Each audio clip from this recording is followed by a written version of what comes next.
Hi class, we're moving on to 7.2, which is the inverse Laplace transform and using the Laplace transform on derivatives. Okay, so we're going to start getting into a discussion about how to use this Laplace transform to solve our differential equations. Okay, so really you should just think about this as another sort of tool in your toolbox for approaching DEs.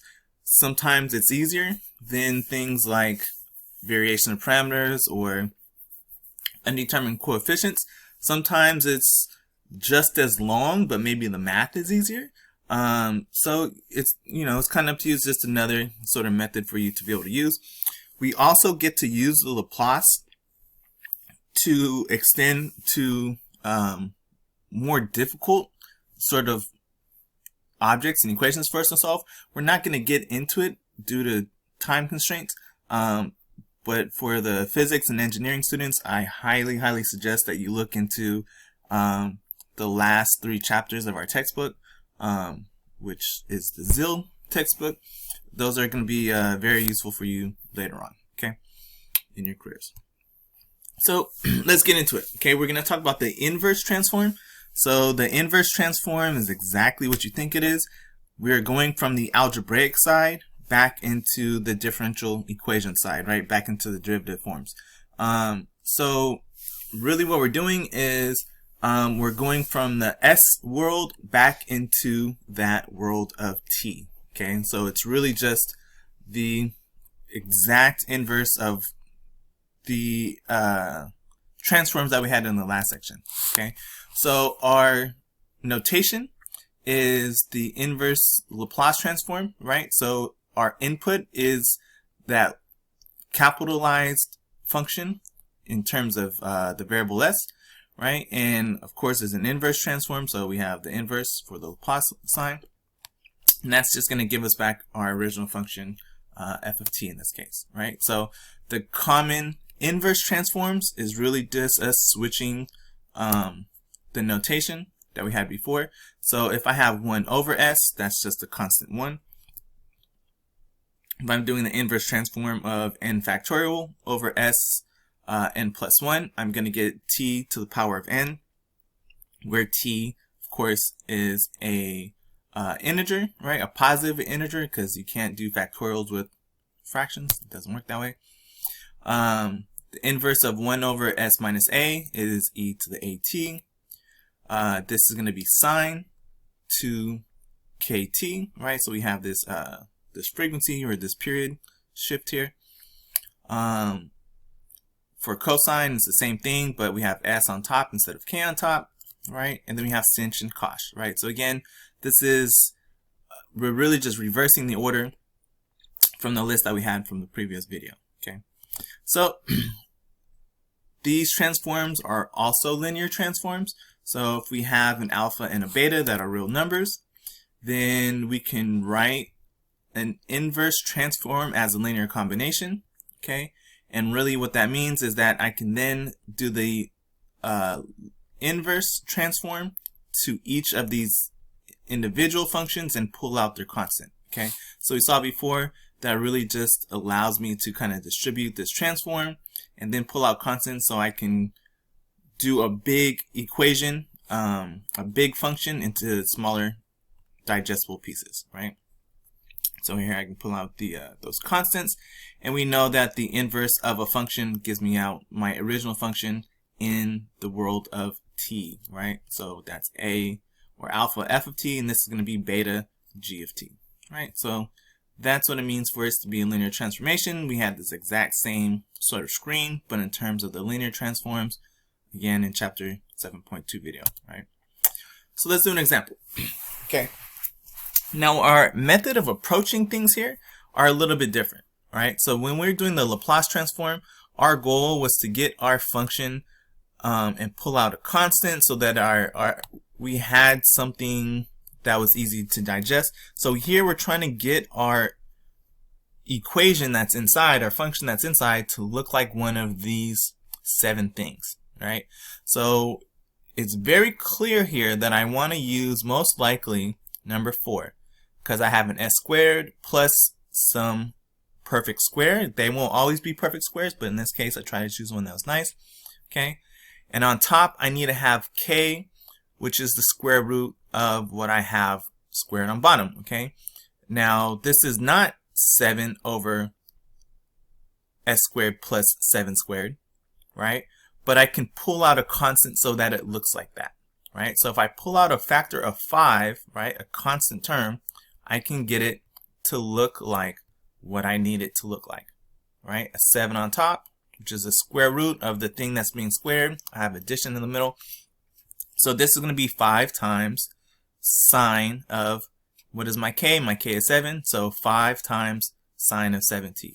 So I need to manipulate my function on the inside so it looks like one of these. Sometimes it's very easy to identify, sometimes it's not. Sometimes you're going to have to introduce a denominator. You're going to have to multiply by a fancy one in order to get things to look the way that you want them to look. Okay, so just be wary of the manipulation. So some of those are going to be a little bit strange to us. Maybe we're not used to them, right? But of course, practice makes perfect. So the more you see this, the easier things will get, right? So let's look at another example where we have to apply a slightly different method in order to get things to look this way, right? So again, make sure you write these inverse functions, because obviously I'm going to go to the next screen.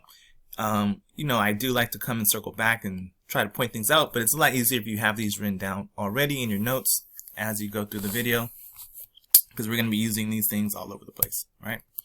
So for this next one, let's do the inverse Laplace transform for 2s plus 3 over s squared plus 2. Now, if you look at this, that doesn't look like any of these, right? I do have an s squared plus 2 on the bottom, so it kind of looks like either the sine or the cosine, okay?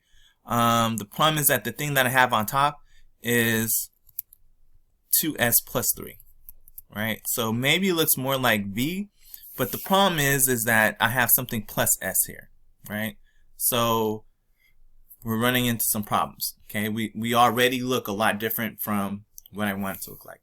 So what we're going to do is we're going to simplify this rational function that we have here on the inside by using a lot of the algebraic methods that we have, right?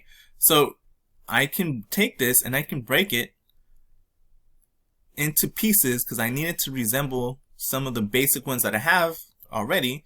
So maybe I break this into 2 separate transforms, okay? So this numerator here is being added, so I can turn it into 2s plus 3, right? So 2 separate ones, common denominator. If I were to add this together, I would get the same thing. Now let's look at this.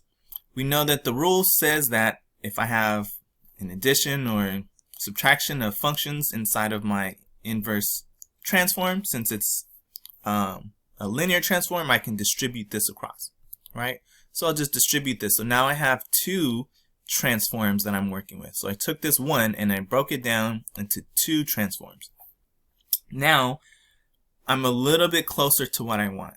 I need these things here to look like something. So here I have an s on top. Here I have just a constant on top.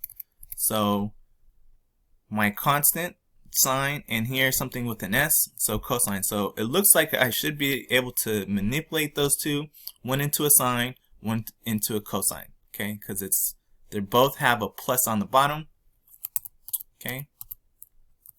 So that's what I want to try to work these down to, right? This one into a sine and this one into a cosine, right? Oh, other way around, okay?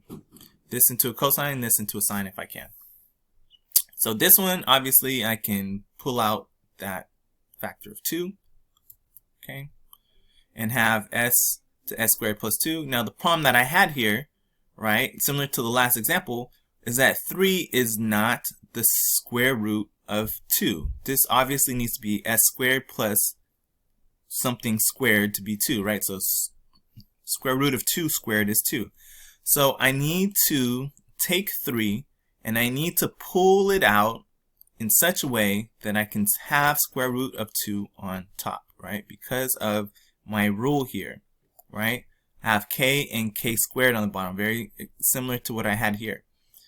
So what I need to pull out is I need to introduce a square root of 2 over square root of 2. So I'm basically multiplying this by square root of 2 over square root of 2 because the square root of 2 is square root of 2, okay? So I need that to be my new numerator. So if I have 1 over the other, I'm really just multiplying this times 1. And so one of those can go in, and the 3 can come out. And then now this looks like what I need it to be. Okay, so basically what I'm doing is I'm pulling out a factor of root 2 over root 2.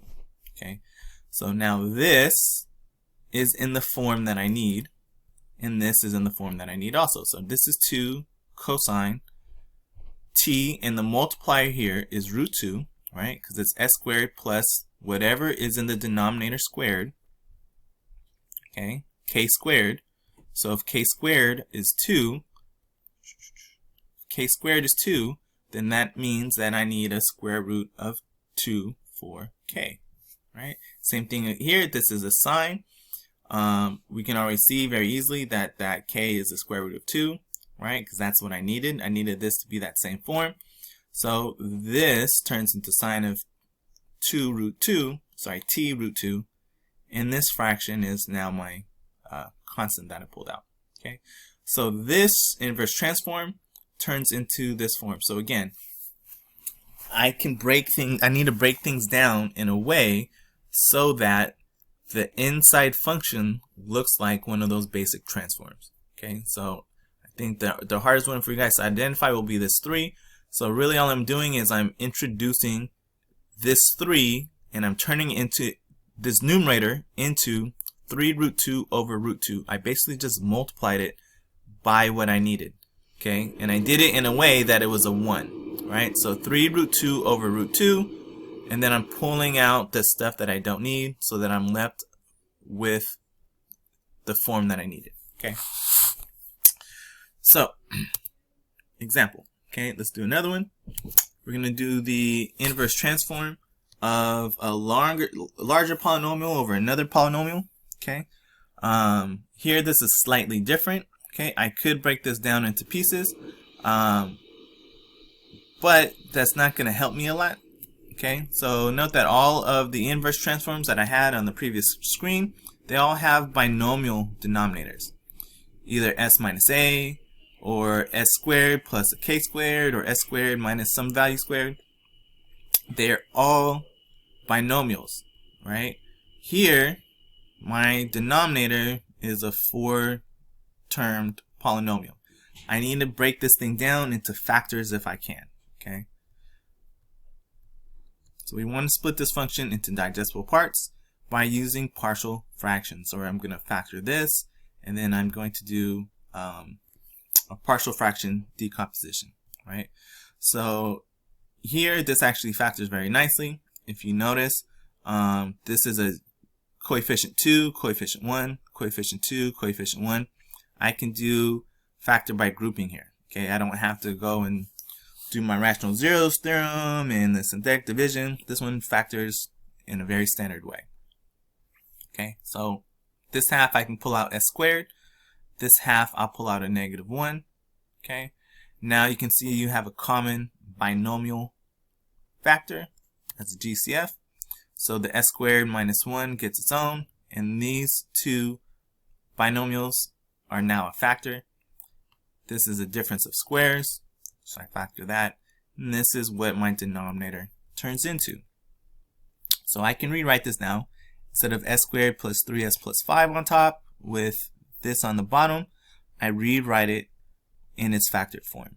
Okay, partial fractions says that you're basically trying to break this thing down into single factored denominators of the factors you have. Your numerators are going to be unknown, right? So you got a, b, and c, and so you're just throwing this in order. Okay, if we had like a quadratic or a squared, a 2s squared minus 1, we would look a little different here, right? So if you're a little fuzzy on partial fractions, I suggest you go and review it. We've done small reviews of this method a couple of times in class, as it's popped up every so often. So if you're still fuzzy on how to create this thing, then I suggest you go back and kind of review. Now, my goal here is I want to clear denominators. Okay, this is my GCF, so I multiply this side of the equal sign by this denominator, and then I multiply each one of these pieces by this denominator.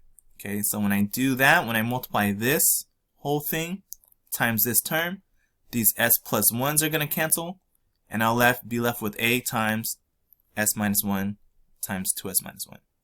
When I multiply by this b term, the s minus 1 terms cancel, and these are the two that stay, and multiply times b. Same thing here with the c.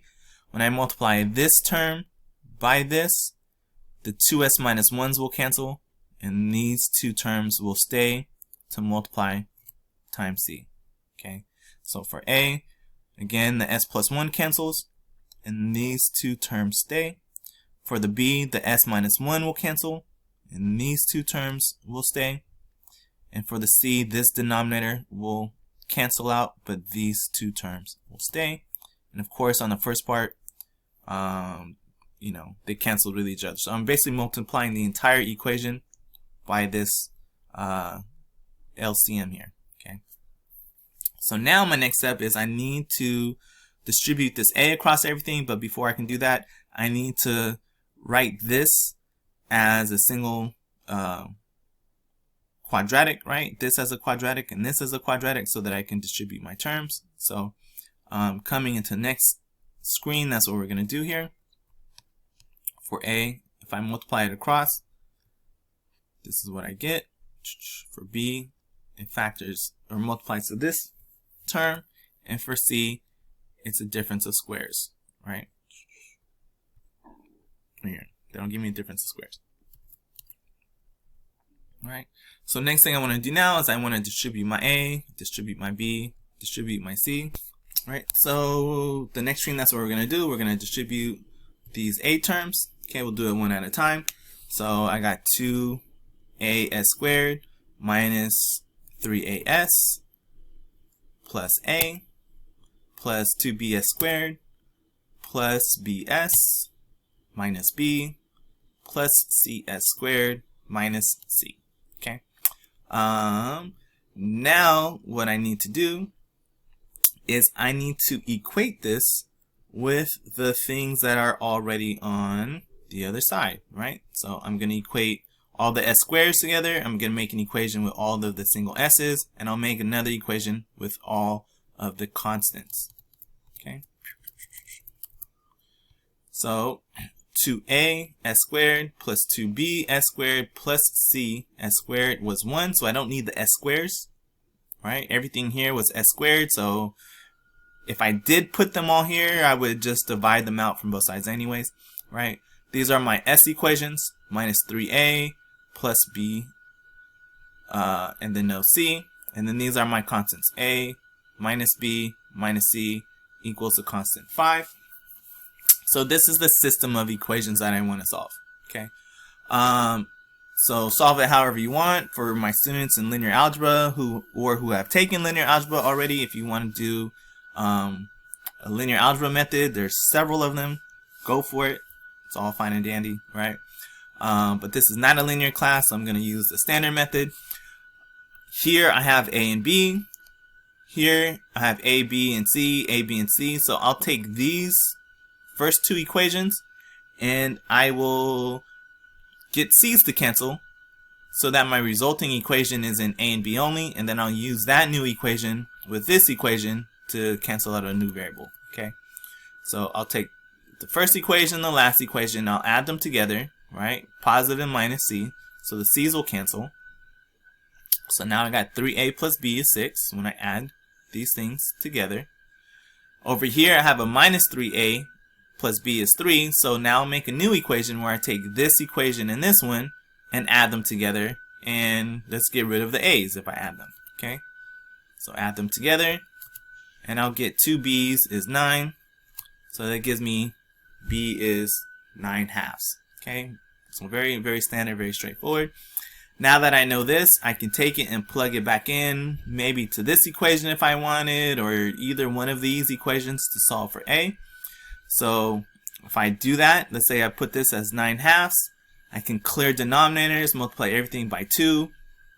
So that's a 6a plus 9 equals 12, minus 9 will give me 6a equals 3. Divide both by that 6, right? This is just some mental math. You'll get 1/2. Now, obviously, you should be writing this out, okay? But it's simple enough that you can do it in your head if you wanted to, possibly, okay? But easy to check that a will be 1/2. So now I have b and a, and I can, I don't know, I guess go here and throw it in, and I'll get 5, or actually let's throw it into here because these are multiplied by 2. So if I put a into here, that's just 1, plus if I plug it into here, I'll get 9. So 1 plus 9 is 10, plus something is c, so that's -9. Okay, so this is actually a fairly simple system to do by hand. But again, if you have linear algebra under your belt, you can use inverse, you can use row reduction, you can use decomposition, you can use whatever it is you want to use. I don't really care. Okay.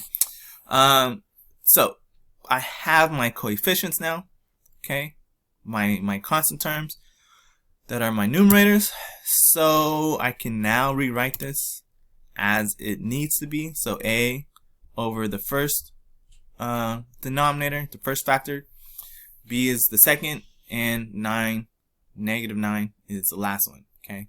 So now I can try to break this down, right? I know that my inverse transform distributes to each function as a linear combination, right? So it looks like this.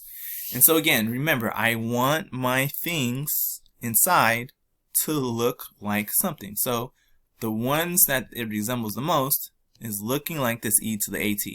Because I don't have s squared in the denominator, I have just an s, and then I have plus or minus some number. Okay, so I need a 1 on top and my s to be separated, right? So let's come back here. Okay, so s plus something, s minus something, 2s minus something. So none of these have a s squared on the denominator, so there's no sines, cosines, sinches, or coshes. Right? There's no s to a power without something being added, so it's not going to be t raised to a power, and it's not just 1 over s or 9 over s, so it's not just a constant, right? So it's easy to figure out which one it is, but we need them to look in the correct form. So I need a 1 on top here and here, so that'll be easy. Pull out 1/2, pull out 9/2. Okay, now this is a little different because none of those forms looked like s times some constant plus or minus some value. So I need this to be s alone. So what I'm going to do is I'm going to pull out a factor of 2. Okay, so this will be 9 over 2 times s minus 1/2. I'm pulling out 2 from both terms, but the 9 over 2 means that I can kind of just think of it as 9/2. Okay. So that's what I did. I basically factored out that 2, and instead of thinking this as 9 over 2, I'm just thinking of it as 9 over 2 over s minus 1/2. So again, I pulled out a factor of 2, and then I moved it from the denominator to the numerator, and in order to do that, it looks like a 9/2. So now I can write all of these things in the proper form. So this is 1/2 e to the s minus a minus 1, so that's a minus t. This is 9/2 e to the t, right? Because remember, it's s minus a, so here the a is 1. And this will be 9/2 e to the 1/2, because I'm minusing a 1/2. So that's my answer. Okay. So again, my whole goal is to get this to break down into pieces that is easy for me to identify. Okay. So the next thing that we're going to talk about is how to transform a derivative. Okay, so we're going to do this from scratch. We're basically going to just start with the Laplace transform of f prime. Okay, so I got the Laplace transform of f prime, right? So what does this look like? Well, I don't know, because I don't know what this function looks like. So we'll do this in general. It'll be an improper integral from 0 to infinity of e to the negative st times this f prime function. Okay, so we're just going to go with the standard definition of the Laplace transform. All right. So in order to work through this, especially since I don't know what this function is, we have to do integration by parts. So we're going to do it a little bit different this time. Instead of continuing to differentiate this one, I'm going to integrate this one because I know what the Laplace transform looks like for when I have the transform of a regular function. So this one I will actually integrate to kind of bring me back to something I'm familiar with.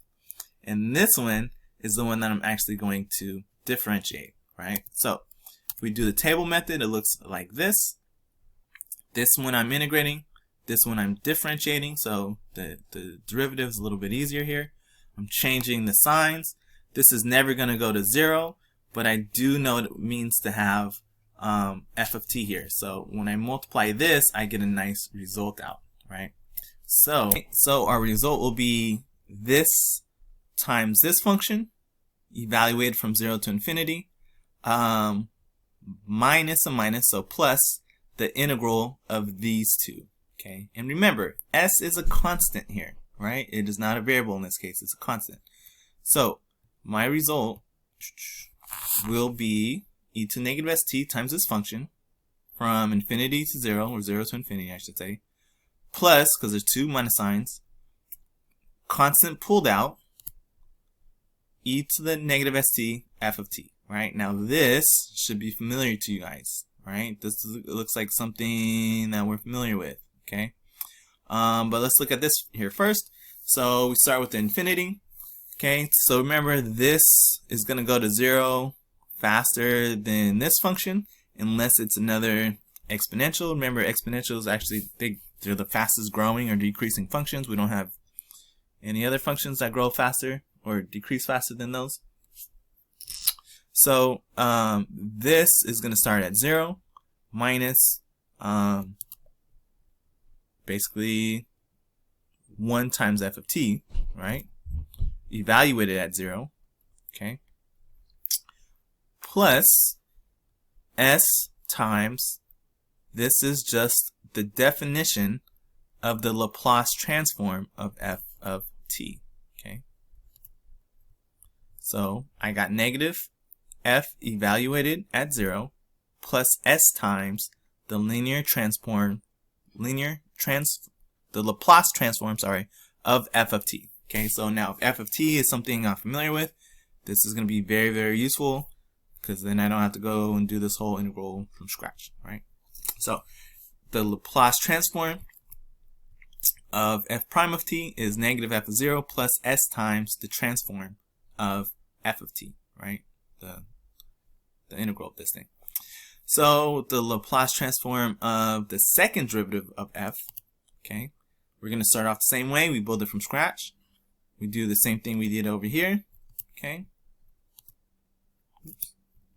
Okay, now we're going to stop at f prime because, again, when I multiply these two together inside of an integral, I will have this thing here, which I already know what it is, right? It's this part. So we don't have to continue this all the way down to f because I know what e to the negative st times f prime inside of an integral is, right? That's the Laplace of f prime. So we're going to do the same thing. This is going to give me the same result that I had before, right? I'm going to get 0 minus basically f prime at 0, okay? I still have s times the integral of e to the negative st times f prime of t, okay, which I know is the Laplace transform of f prime. Okay, so 0 minus f prime at 0 plus s times the Laplace transform of f prime, but I know what f prime is. It is this thing. Okay, so I can sort of recursive, I can keep bringing it back to the Laplace transform of my original function. Okay, so that's minus f prime of 0 minus, and now I just multiply all of this by s. So minus s f of 0 plus s squared, because I'm multiplying all of this by s, of the Laplace transform of f of t. Okay. So if I were to do this again for the third derivative, where do you think it's going to go, right? We have a pattern developing here. It should be, instead of 0, this was f prime. The next one will be negative f double prime of 0. Okay. And then this thing will be multiplied times s, just like this was multiplied times s. So I should have negative f double prime of 0 minus s f prime of 0 minus s squared f of 0 plus s cubed Laplace transform f of t. Right? So really what I'm doing each time is I'm adding a new negative derivative at 0, and then the previous line that I had is all bumping up by a power of s. Okay? S cubed, as I said before, negative s squared, because this is being bumped up by another power. This is being bumped up by a power of s, and then I have that second derivative of 0. Okay? So there's a pattern here, right? So we're going to write it out in general, but let's look at this. Third derivative, the one that has no 0, has no s, and it's one derivative less. Okay? And then as my derivative it gets closer to the original function, it's increasing by a power of s. And then you have whatever derivative you are, that's the power of s you have times the Laplace transform of f. Okay? So for the nth term, okay, I'll have s to the nth Laplace transform of f. And then my s, if you look at the order, the power of s decreases, right? So s to the n minus 1, s to the n minus 2, and so forth and so forth and so forth, okay? My functions of f evaluated at 0 are increasing in their derivative. So Laplace transform of f of 0, f prime of 0, f double prime of 0, and that's going to increase until I get to n minus 1, right? F of n minus 1. So I'm looking at the third derivative. The last derivative that pops up is 1 less than that, okay? So Sn times the Laplace transform, okay? That's the degree. So again, now this next degree of s is going to go down by 1, but it'll be the first f of 0, okay?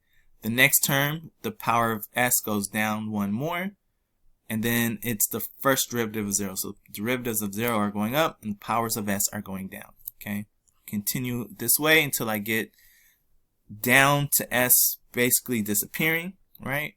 And my derivative of f is getting closer and closer to being 1 less than the one that I'm looking at, okay? So the derivative is getting lower, the power of s, I'm sorry, the derivative is getting higher, the power of s is getting lower, okay? Till I have no s's and I'm at one derivative less than the one I'm looking at.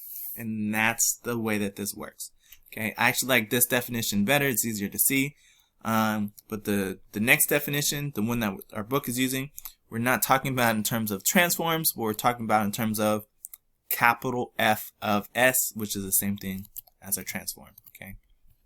So the transform of a derivative, if we have all of these derivatives, they're continuous from 0 to infinity, and they are of exponential order c, meaning that there is some exponential function that they are bounded by, right, after some point in time. And my functions have to be piecewise continuous, so there's no gaps in their input, okay? Then the Laplace transform of f to the nth derivative of t is the same thing that I just showed you, except here instead of saying the Laplace transform of f, we're using that capital F function that we get out from the transform, okay?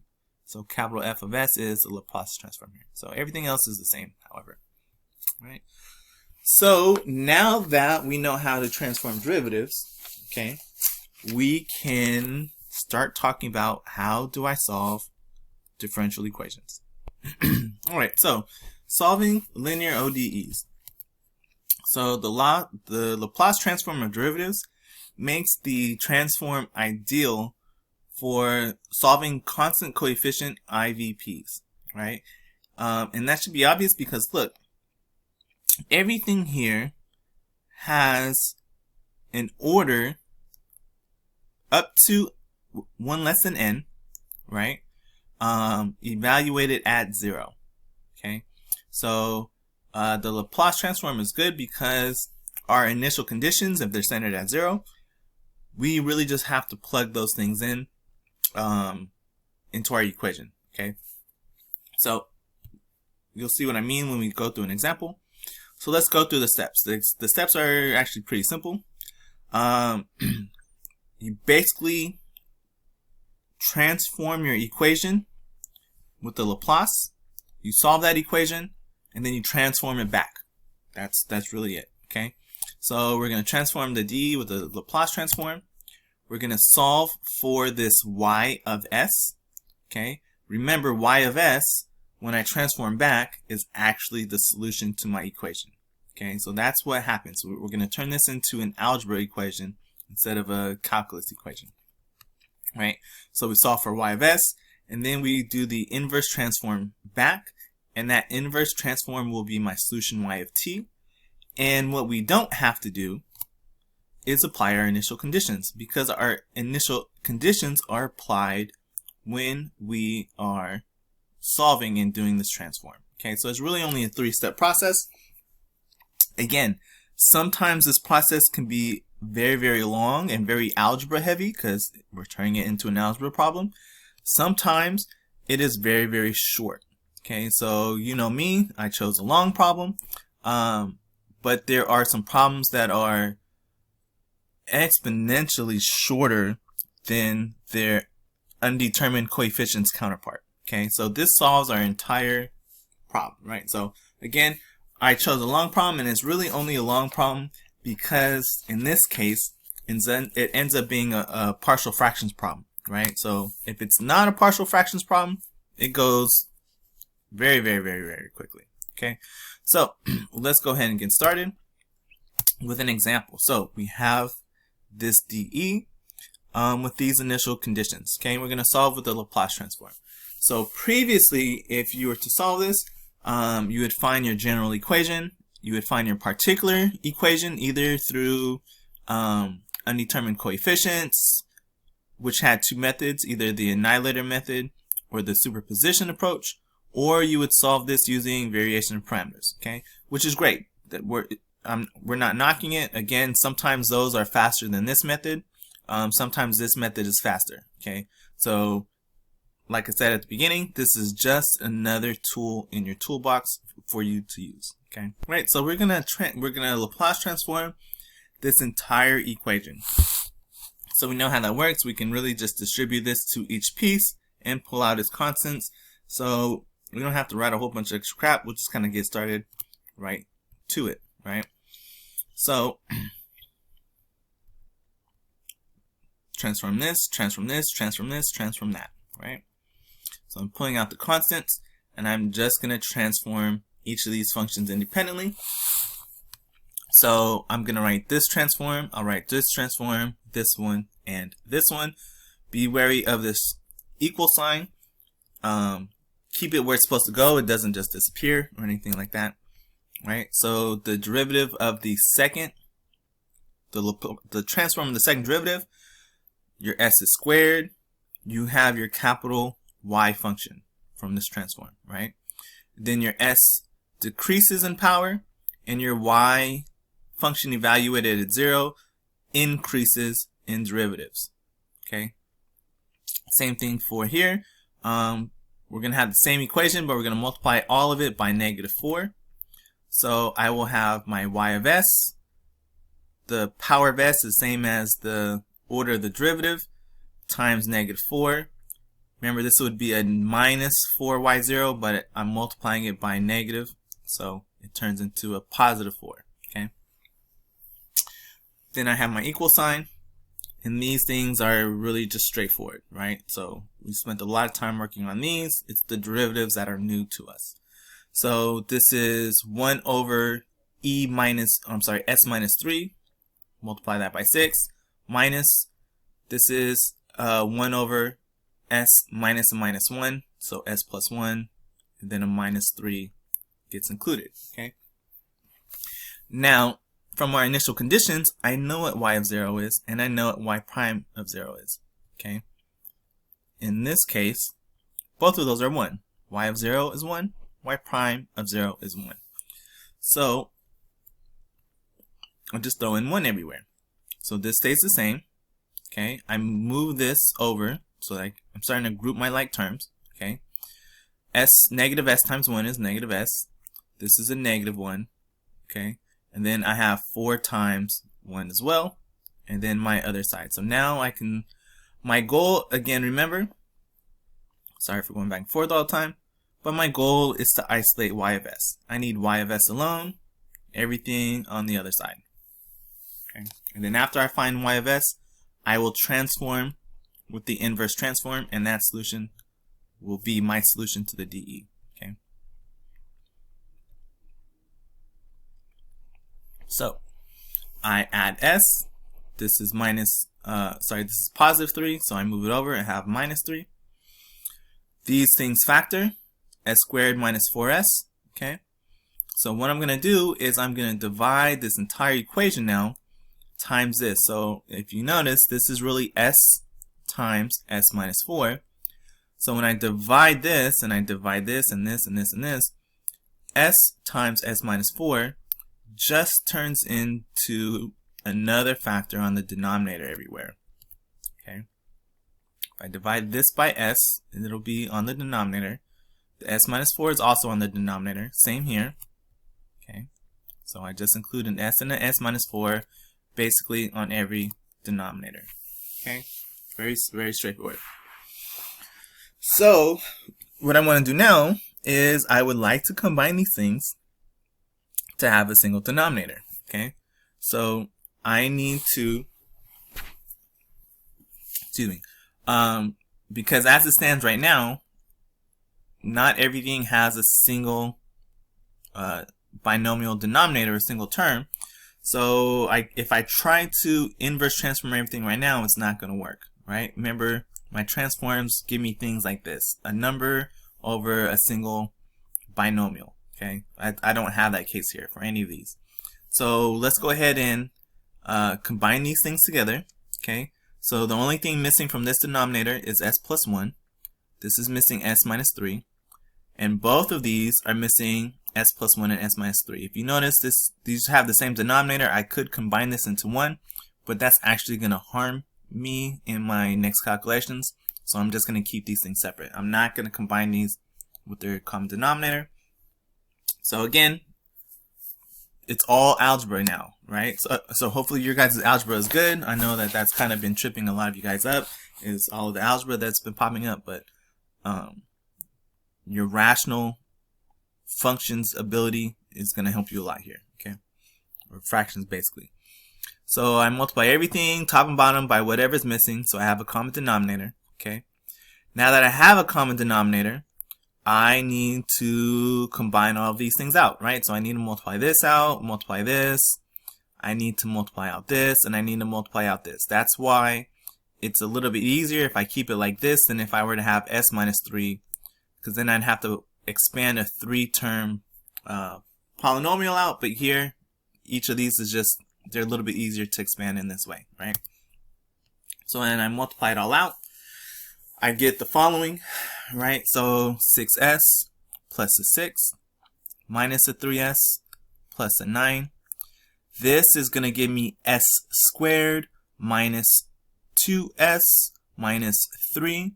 And all of that just bumps up by a power of s, right? So that's what happened here. I just did all that, but as I wrote it, I just wrote an extra power everywhere of s. Same thing here. When I multiply this out, I'm going to get s squared minus 2s plus 3. But then I have to multiply that all by negative 3. So the signs change and they bump up by a factor of 3. Okay. Now I can combine all my like terms. I only have one cube term. I got negative 5 S squares. For all of my S's, I got a lot, right? There's 12 and minus another 6. So that should just be plus 6. And then my constants, I have 9. 9 is 18. And another 6. So that is 24, right? So that is the value that I have here. So I can't just separate this into its pieces because that's not going to help me any. I need to do another partial fractions decomposition, right? The nice thing is that this denominator is already factored, so I don't have to go through that process. But I do need to separate these into 4 terms, right? So I'm just going to write a new A, B, C, or D over each one of these factors and separate them with a plus sign, okay? Again, I clear denominators. I multiply this side and this side by this common denominator. So on this side, it's going to cancel, okay? And on this side, only the S cancels, and I have these three terms, okay? Here, the S minus 3 cancels, and I have the other 3 terms. Here, S plus 1 cancels, and I have the other 3 terms. And then here, S minus 4 cancels, and I have these first 3 terms. Okay. Now, remember, I have to multiply this whole thing out because I'm going to equate the sides. Okay. So I need to multiply out this 3 term, which is kind of tedious. These ones, the rest are not because they're binomials. And then you just increase all the powers by 1. Okay, same thing, binomial, or trinomial, I should say, right? You're going to get out a quadratic, and then you're going to have a common factor of S everywhere. Okay. So for this one, I multiplied S plus 1 minus S minus 4 out. Okay. So that gives you the minus 3 in the middle, and the minus 4. That factor is still there. These things multiply easy, and you just throw in the S everywhere. Okay. These things multiply easy. Minus 7 in the middle, plus 12. Everything up by an S. Minus 2 in the middle, minus 3 on the outside. Right. Everything up by a factor of S. So the next thing I want to do is I want to multiply this B out. I'm going to multiply out the C. I'm going to distribute this D. And then this I also need to expand out so that I have a cubic term. So I have the following. Okay, I'll slow down a little bit so you guys have a chance to copy since there's so many things to write. Okay. Again, I did say I chose a long problem. Okay. So when it's not a partial fractions problem, it's a lot faster to solve. Right? So distribute your B's, distribute the C's, distribute the D's, multiply out the A's. Of course, we got to distribute the A's as well. Combine any like terms that are going on here. Okay. So hopefully you guys pause and wrote this stuff down in your notes. So on the next line, that's what we're going to have. We get this system of equations. Okay, so I know I'm going through this kind of fast, but this should not be something you guys are brand new to, right? So again, I'm equating all the cubes. So A, a B, a C, and a D, and that'll equal 1. Okay. For the S's, it'll equal to a negative 5.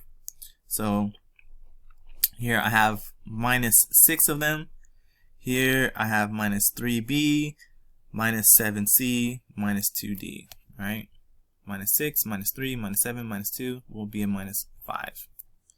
And for the S's, that'll equal a 6. So for A, I have what?